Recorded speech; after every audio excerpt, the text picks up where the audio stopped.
جس کے نتیجے میں بغاوت ہو گئی اور بچہ سکا کابل پر قابض ہو گیا۔ امان اللہ بھاگ گیا تو نادر خان نے افغانستان کا تخت حاصل کرنے کے لیے پھر مقامی قبائل اور پشتونوں سے مدد مانگی۔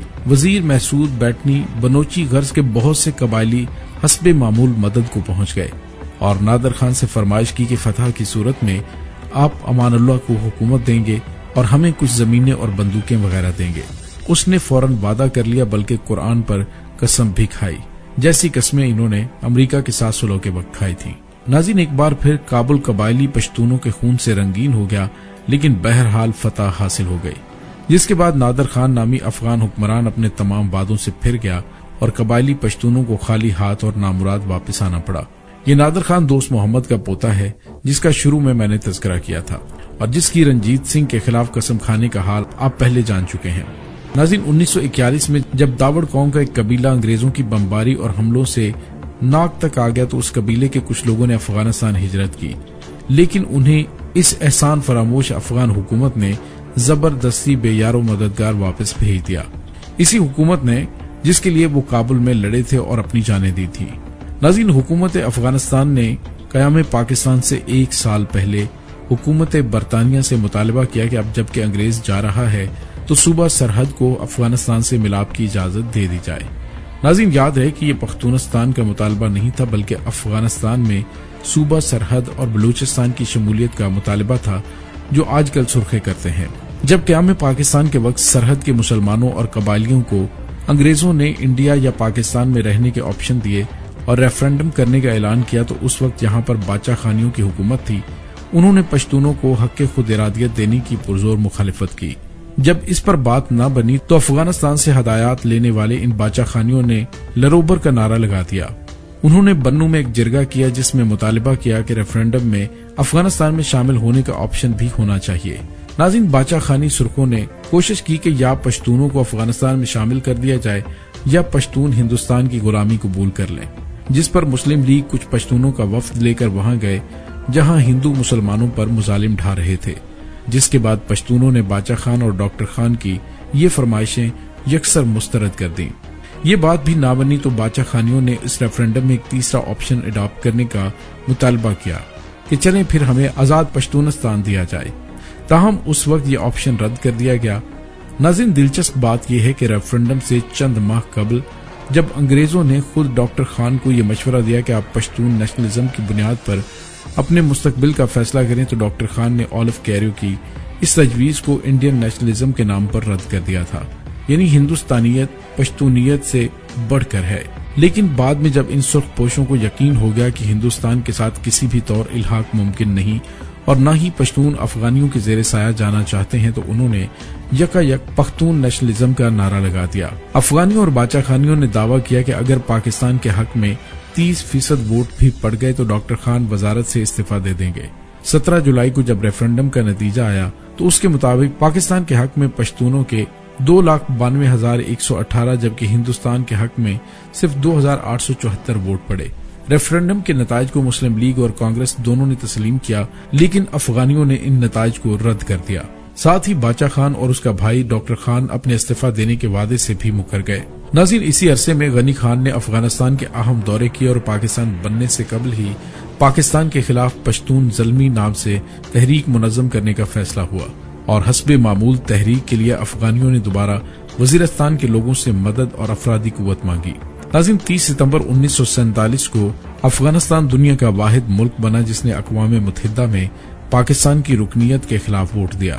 ستمبر 1947 میں ہی افغان ایلچی نجیب اللہ نے نوزائیدہ مسلمان ریاست پاکستان کو فاٹا سے دستبردار ہونے اور سمندر تک جانے کے لیے ایک ایسی راہداری دینے کا مطالبہ کیا جس پر افغان حکومت کا کنٹرول ہو، بصورت دیگر جنگ کی دھمکی دی۔ ناظرین، قائد اعظم محمد علی جناح صاحب نے اس احمقانہ مطالبے کا جواب دینا تک پسند نہ کیا۔ باچا خانی سرخوں نے پشاور، چارسدہ اور مردان چھوڑ کر بنو میں لوئے افغانستان یا پشتونستان کے حق میں جرگہ کیوں کیا تھا؟ ناظرین، یہ چالاک سرخوں کا بہت بڑا کھیل تھا۔ وزیرستان کے پشتون ان کے لیے ہمیشہ سے آزمودہ رہے ہیں، ہمیشہ ان کی پکار پر لبیک کہنے والے۔ انہیں پتا تھا کہ فقیر ایپی کا مرکز بنو کے بالکل قریب مغرب میں شمالی وزیرستان ہے۔ فقیر ایپی کے افغانیوں اور ان کے ذریعے روس سے روابط بھی کسی سے ڈھکے چھپے نہیں تھے، مرزا علی خان یا فقیر ایپی کے حوالے سے ایک رائے یہ بھی ہے کہ وہ سادہ مزاج شخص تھا اور سیاسی مکاریوں سے بے بہرہ تھا. اس کو استعمال کرنا بے حد آسان تھا.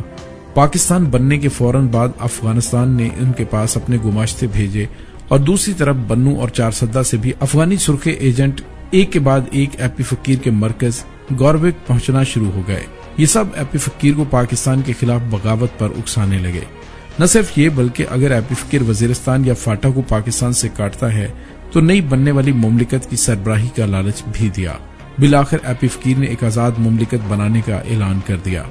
ماسکو، دہلی اور کابل نے اس کی خوب تشہیر کی. مارچ 1948 میں فقیر ایپی نے مولانا محمد ظاہر شاہ کی قیادت میں ایک وفد کابل بھیجا. وہاں افغانیوں نے اس وفد کی ملاقات بھارتی سفیر سے کروائی جہاں پاکستان کے خلاف لائے عمل طے کیا گیا. اس ملاقات نے حکومت پاکستان اور ایپی فقیر کے درمیان ناچاکی اپنی انتہا پر پہنچا دی. کابل کی طرف سے پشتونستان کا نام نہاد سرکاری عملہ گوربیک بھیجا گیا. عملے کے تمام اراکین کی تنخواہیں کابل ادا کرتا تھا. پریس لگایا گیا جہاں پراپیگنڈے کے لیے مواد چھپتا تھا. پاکستان کو غیر اسلامی ریاست قرار دیا گیا اور پریس کے ذریعے پاکستان مخالف اور پشتونستان کے حق میں مسلسل مواد چھپنا شروع ہو گیا. ناظرین، اس وقت کی ڈس انفارمیشن وار افغانستان نے وزیرستان کے اندر سے لانچ کی. افغانی سرخ فاٹا میں پامفلٹس اور پراپیگنڈے پر مبنی خطوط یا پرچیوں کی تقسیم 1949 سے لے کر رہے ہیں اور یہ سلسلہ آج بھی جاری ہے. اس کے ساتھ ساتھ پاکستان میں دہشت گردانہ کارروائیوں کا آغاز کر دیا گیا. ایپی فقیر کے لشکر نے چن کر پاکستان کے حامی پشتونوں کو قتل کرنا شروع کر دیا. افغانستان، انڈیا اور روس کی مکمل پشت پناہی میں فقیر ایپی نے 1949 میں پاکستان کے خلاف پہلی باقاعدہ گوریلا جنگ شروع کی. اس کے جنگجو گروپ کا نام غالباً سرشتہ گروپ تھا. اس کی کارروائیاں کوہاٹ تک پھیل گئیں. اسلام کے نام پر پاکستان میں یہ افغانی سرخوں کی پہلی دہشت گردی اور ٹارگٹ کلنگ مہم تھی جس میں ان کی مدد انڈیا اور روس بھی کر رہے تھے. وہی سرخے جو بظاہر خود کو عدم تشدد کے علمبردار ظاہر کرتے ہیں. ناظرین، جون 1949 کو ظاہر شاہ نے لویا جرگا سے خطاب کرتے ہوئے پاکستان کے خلاف بہت سخت باتیں کی اور اعلان کیا کہ افغانستان قیام پاکستان سے قبل کے انگریز سے کیے گئے تمام معاہدے، مفاہمتیں اور سمجھوتے منسوخ کرنے کا اعلان کرتا ہے. 12 اگست 1949 کو ریڈیو کابل سے اعلان کیا گیا کہ تیراہ باغ میں آفریدی قبائل کا ایک جرگہ منعقد ہوا ہے جس میں پشتونستان نیشنل اسمبلی کا اعلان کر دیا گیا ہے. اس اسمبلی میں پشتونستان کے پرچم کی منظوری دی گئی. کچھ عرصے بعد ریڈیو کابل سے ایک اور اعلان ہوتا ہے کہ آفریدی قبائل کا ایک اور جرگہ رزمک کے مقام پر بھی منعقد ہوا ہے جس میں فقیر ایپی کو جنوبی پشتونستان کا صدر منتخب کر لیا گیا.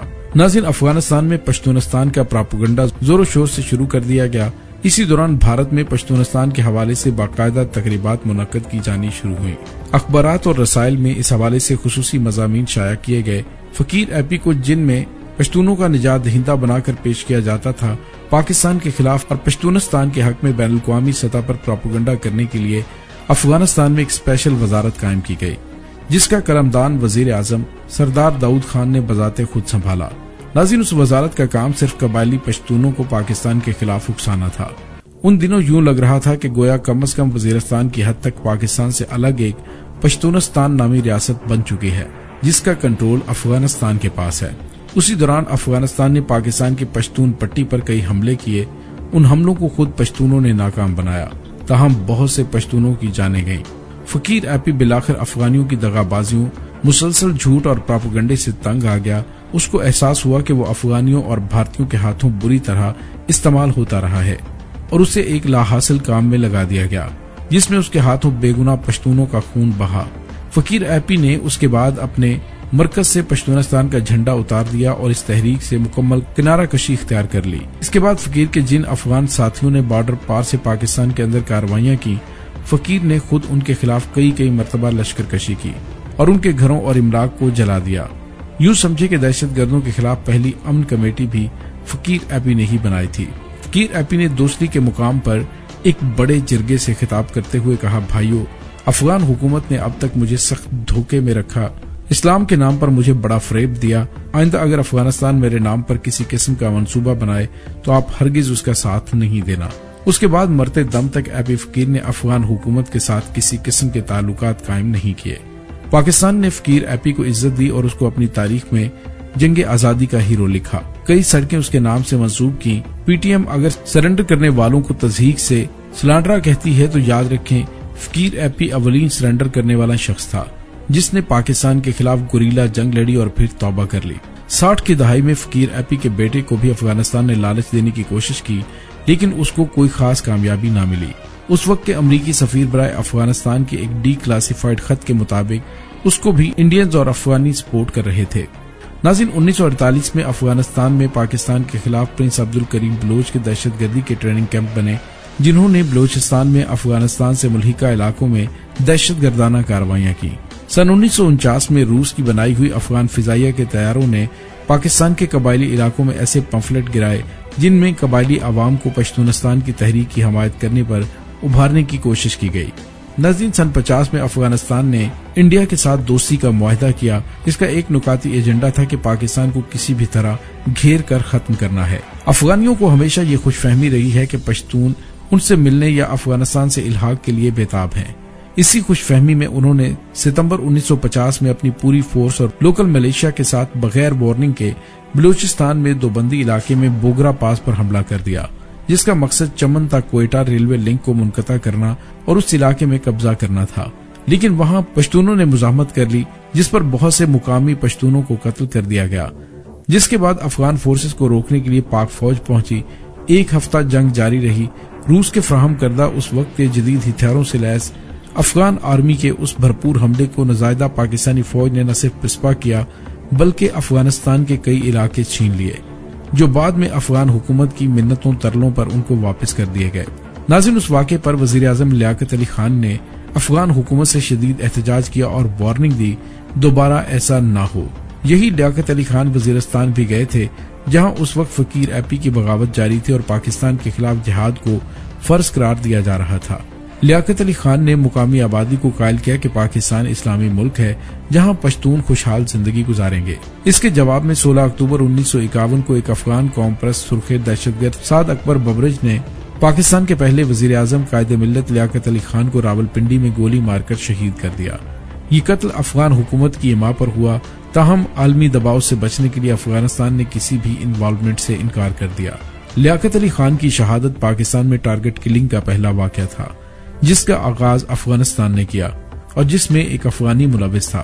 ناظرین، 6 جنوری 1952 کو برطانیہ کے لیے افغانستان کے ایمبیسڈر شاہ ولی خان نے بھارت کے اخبار دی ہندو کو انٹرویو دیتے ہوئے یہ ہرزہ سرائی کی کہ پشتونستان میں ہم چترال، دیر، سوات، باجوڑ، تیرا، وزیرستان اور بلوچستان کے علاقے شامل کریں گے۔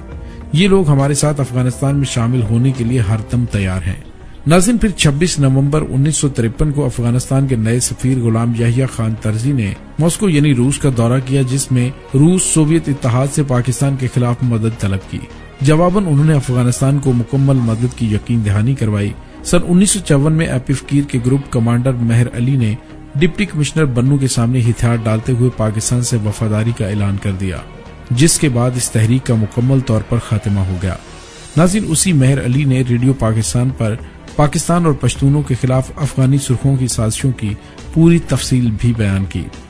28 مارچ 1955 میں افغانستان کے صدر داؤد خان نے روس کی شہ پا کر پاکستان کے خلاف انتہائی زہر آمیز تقریر کی جس کے بعد 29 مارچ کو کابل، جلال آباد اور قندھار میں افغان شہریوں نے پاکستان کے خلاف پرتشدد مظاہروں کا اعلان کر دیا جس میں چن چن کر افغانستان میں موجود پاکستانی پشتونوں کو قتل کیا گیا، پاکستانی سفارت خانے پر حملہ کر کے توڑ پھوڑ کی گئی اور پاکستانی پرچم کو اتار کر اس کی بے حرمتی کی گئی، جس کے بعد پاکستان نے افغانستان کے ساتھ سفارتی تعلقات منقطع کر دیے اور سفارتی عملے کو واپس بلا لیا۔ ناظرین، سن 1955 میں افغانیوں نے پاکستان کے بارڈر پر بہت بڑے کھمبے لگائے جن پر سپیکر لگا کر پاکستان کے خلاف پشتونوں میں پراپوگنڈا کیا جاتا تھا اور پشتونوں کو پاکستان سے الگ ہونے اور افغانستان سے ملنے کی تلقین کی جاتی تھی۔ یہ غالباً افغانستان کی پاکستان کے خلاف پشتونوں کو بھڑکانے کے لیے ایسی ڈس انفارمیشن وار تھی جس میں پہلی بار نئی ٹیکنالوجی استعمال کی گئی۔ اس کی جدید ترین شکل اس وقت ڈیوا اور مشال ریڈیو ہیں جنہوں نے پی ٹی ایم کو جنم دیا اور اب سوشل میڈیا ہے جس میں پاکستان میں پناہ گزین ایک افغانی پاکستان کے خلاف پراپوگنڈا کرنا ثواب سمجھ کر کرتا ہے۔